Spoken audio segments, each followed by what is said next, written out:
morning and welcome to another episode of the Corn Thicket. Going to be starting off a new series here called, I don't know, Howie's House or whatever we want to call it. But what it really boils down to is my family and I are going to be building a barndominium here in Western Pennsylvania. We got 5 acres next to the family farm that we're going to be working with. We got an existing mobile home that our daughter's living in right now on the property with a 2-stall garage. We'll be tying into that. But what it comes down to, tying into the garage, not into the mobile home, to be clear. What it comes down to though is, 13 years ago, I designed and built with my father-in-law what I thought was going to be my last house, be our last house. But things change, priorities change. We wanted to take advantage of the market. We wanted to downsize a little bit. We want to get on this true single-story living on flat land. We want to be closer to her dad. We wanted to be closer to the farm over here and help him out with some stuff. So we'll be taking you through the process.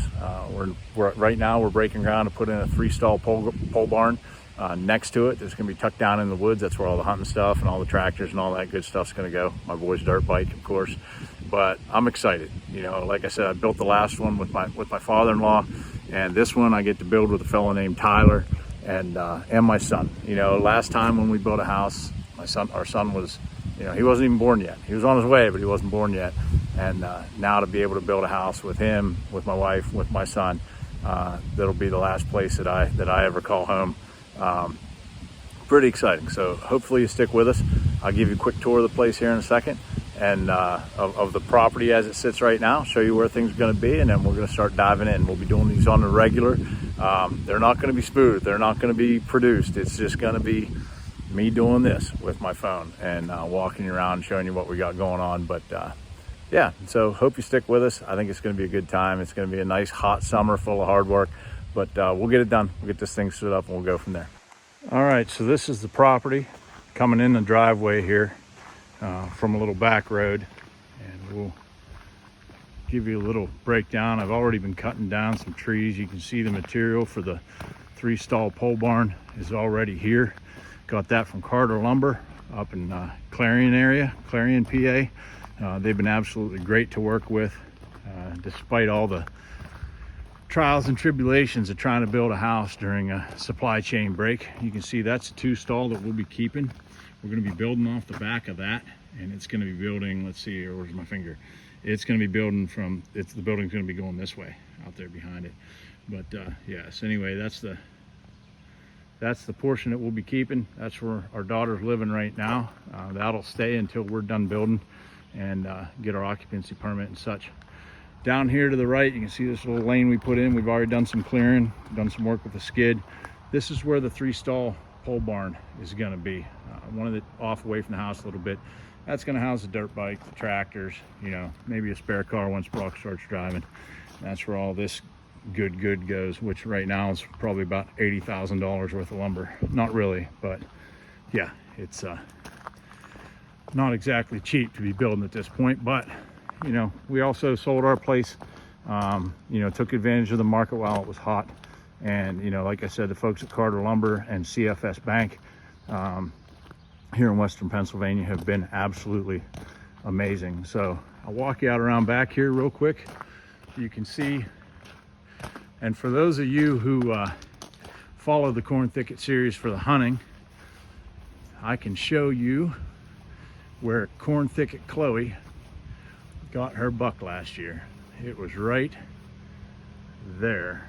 You can see a tree stand right there. Let me see if I can point to it. Right there.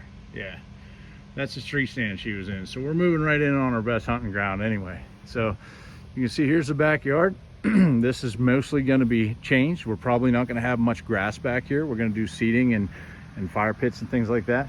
And you can see, got to get rid of this. This is our pheasant raising shed.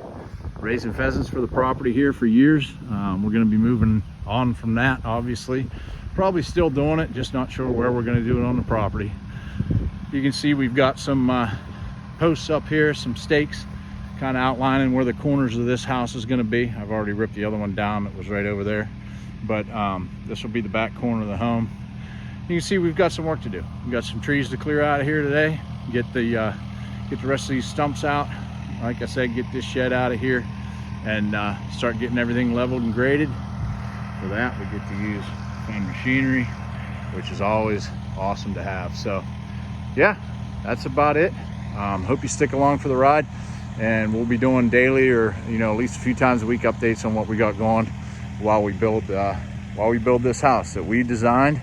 My wife and I designed this place to be exactly what we want. We're not taking blueprints from anybody else.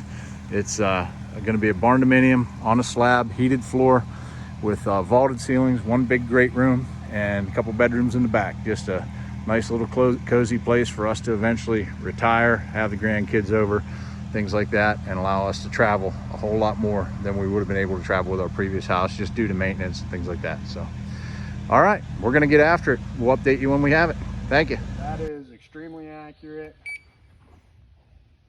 That's close enough for what we're doing. No symbol. We're within 0.4 of an inch accuracy. All right.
What do you think, bro?